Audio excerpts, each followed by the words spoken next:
Labą dieną. Šiandien noriu pakalbėti apie svarbų labai dalyką. Apie kokį? Apie pardavimų didinimą. Ir šitas mano pranešimas labai turėtų būti naudingas pardavimų skyriaus vadovams ir be abejo pardavėjams. Pirmą dalyką, kurį aš noriu jums pasakyti, skamba labai paprastai. Gyvenam labai įdomiais laikais. Ir ką tai reiškia? Tai reiškia tai, kas buvo vakar labai sėkminga, labai naudinga, šiandien praranda visą savo jėgą. Kągi mes turim daryti? Mums reikia naujų metodų, mums reikia naujų idėjų ir dar mums reikia naujų įgūdžių. Bet kaipgi išugdyti tos įgūdžius ir iš kur gautas idėjas, jeigu mes vis mažiau ir mažiau skiriam ir laiko, ir pinigų mokymams. Ar aplamai galime šiais laikais įspręsti tą dilemą? Neturim pinigų, neturim laisvo laiko, bet reikalingi nauji įgūdžiai. Aš manau, kad ne tik galim įspręsti tą dilemą, bet privalom įspręsti tą dilemą. Kaipgi tai galima padaryti? Ką gali padaryti kiekvienas vadovas, žiūrintis šitą video įrašą, ir ką gali padaryti kiekvienas pardavėjas? Pirmiausia, aš galvoju, kad reikia aiškiai savo atsakyti klausimą, kas yra svarbiausia krizės metais. Mano giliu įsitikinimu, kad pardavimas.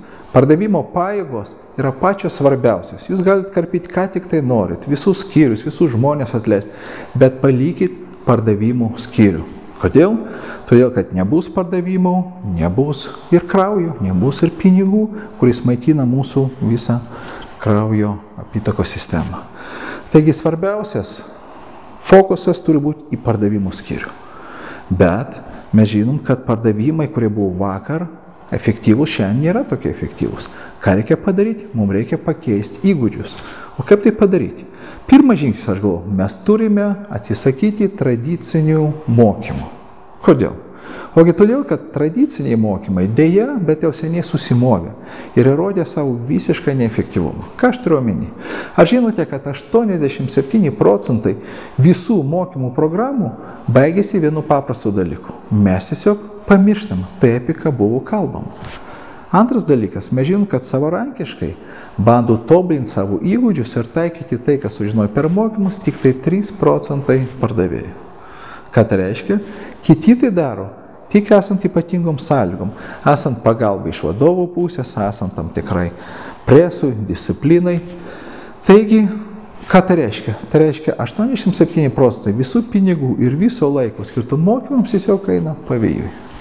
Bet tai dar ne viskas.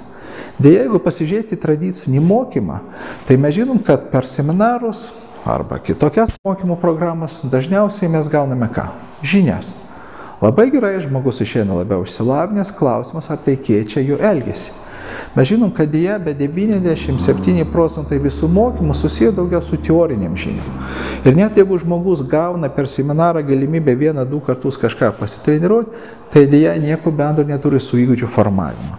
Ar žinote, kad tam, kad suformuoti tikrą įgūdį, kurį jau pardavėjas galės rytoj pritaikyti savo darbe, reikia, kaip atrodo, kiek pakartoti? Taip, 3, 500, o kartais ir 1000 kartų.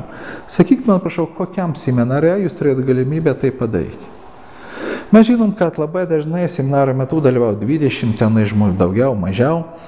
Na, mano seminaruose keli tūkstančiai žmonių, bet nesvarbu, ar 20, ar 1000 žmonių, dėja, nei vienas iš šitų seminarų negali patenkinti kiekvieno atskirai studento poreikį. Kokį poreikį? Mokytis taip, kaip jam yra patogu. Mes žinom, kad vieni yra vizualai, jiems labai svarbu matyti, kiti yra audialai, treti yra kinestetika, jiems pačiupinėti reikia. Taigi tuo metu, kai mes rodom vienam kažką, kitas negirdi tai, ką nori išgirsti, o trečias negauna galimybės pamėginti.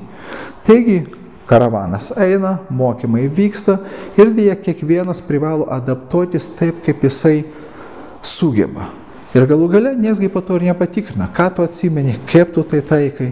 Taigi iš tikrųjų, jeigu pasižiūrėti tradicinę mokymų sistemą, jinai labai mažai turi ką bendro su tokiu dalyku kaip praktiniai įgūdžiai, kurios pardavėjas gali eiti ir taikyti jau šiandien, realiam darbe. Dar jeigu pasižiūrėti vieną problemą susijusią su mokymais, jinai skamba galbūt labai keistai.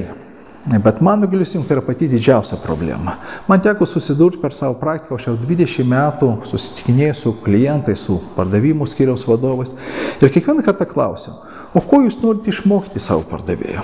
Ir dažniausiai išgirstu atsakymą, na, kažko tokio, ko jie dar nežino, gal papasakokit kažką jiems naujo, bet nei vienas iš mano sutiktų klientų negalėjo aiškiai pasakyti, ko jisai nori išmokyti pardavėjo. Jisai sakė, kad dažnai būna pasišneka su pardavėjais, bet dėja ir pardavėjai labai dažnai nežino, o kokių labiausiai jiems reikia įgūdžių. Taigi tradicinė mokymų sistema šiuo metu neturi aiškios sistemos, kuri leidžia įvertinti, o kogi žmogui reikia. O jeigu tu neišmatuoji, kaip elgesi dabar pardavėjas, tu be abejo negalėsi išmatuoti, o ko jisai išmoko. Aš drąsiai tvirtinu, kad 97% visų seminarų, kurie vyksta Lietuvoje, dėja nematoja paprastų dalykų, kągi žmonės mokėjo iki seminarų ir nematoja, ką jie išmoksta po seminarų. Ir iš vis ne viena kompanija, nes nekalba apie tokį dalyką, o kokią tai daro įtaiką mokymai rezultatams. Taigi, kai leidžiat pinigus į tradicinius mokymus, skaitykite, jūs leidžiat tiesiog kaip loterijoje. Jūs tikrai negalite nei kontroliuoti, nei užtikrinti, kad šitie mokymai šiais sunkiais laikai jums duos ką? Rezultatų. Taigi, matom, visą aibę yra problemų susijusių su tradiciniais mokymais. Ir be abejo, būtent galbūt dėl tos priežasties, kad tradiciniai mokymai save diskreditavo, daugelis kompanijų iš vis atsisako išleisti bent vieną litą mokymams. Ar tai yra teisingai? Aš gal tai yra klaida. Mes ilgai ieškojom įvairių metodų, kurie leistų panaikinti visus trūkumus tradicinių mokymų. Per 20 metų aš apkeliavau daug šalių, apie 50 šalių. Apvažiavau žymiausių pasaulyje mokymo kompanijų centrus. Ieškojau įvairių būdų ir metodų, kaip galima būtų kiekvienam pardavėjui, jo darbo vietoj, ko galima pigiau, padėti suformuoti tą įgūdį, kuris jam labiausiai reikalingas. Ir mes suradom tokį metodą, ir mes sukūrėm tokį metodą specialiai jums. Bet šiandien apie tai nekalbėsim. Taigi, ką mes turim daryti tam, kad pakeis situaciją? Pirmas dalykas, atsisakykim tradicinių mokymų. Kodėl? Nes jie yra tiesiog neefektyvūs. Antras dalykas, daugiau laiko skirkim savarankiškam mokymuisi. Mes ir tik tai mes savo darbo vietoj galim surasti atsakymą į klausimą, ko reikia šiandien mūsų klientui. Ir trečias dalykas, pagalvokime apie tai, kaip gauti daugiau naudos iš to, ką sužinom kiekvieną dieną. Mano didžiulis jums pasiūlymas. Apačioje pamatysit mygtuką. Spustelkit ir jūs gausite 25 praktinius patarimus, visiškai nemokamai, kurie labai greitai jums gali duoti konkrečių rezultatų. Tik labai didžiulis prašymas, pasitarkit su savo vadovais. Nedarykit nieko taip savarankiškai. Apkalbėkit, apsitarkit ir priimkit sprendimą. Galbūt ne visi 25 patarimai, bet 2, 3 arba 20 patarimų tikrai gali būti pritaikyti jūsų darbe. Ir pamatysit, jūs gausite milžinišką rezultatą. Jau šiandien. Ir dar didžiulis prašymas, parašykite man, prašau, apie rezultatus. Užduokit klausimus, diskutuokim su jumis, gerai? Kad tai būtų ne mano monologas, kad tai būtų mūsų dialogas. Gerai? Ir aš tikiuosi, kad surasiu gerų atsakymų į jūsų klausimus, gerų patarimų, jeigu jūs prašysit. Ir galbūt ir iš jūsų galėtumėm gauti kažkokių idėjų, kurias tikrai su malonumu paskleisime visiems pardavėjų klubo nariams.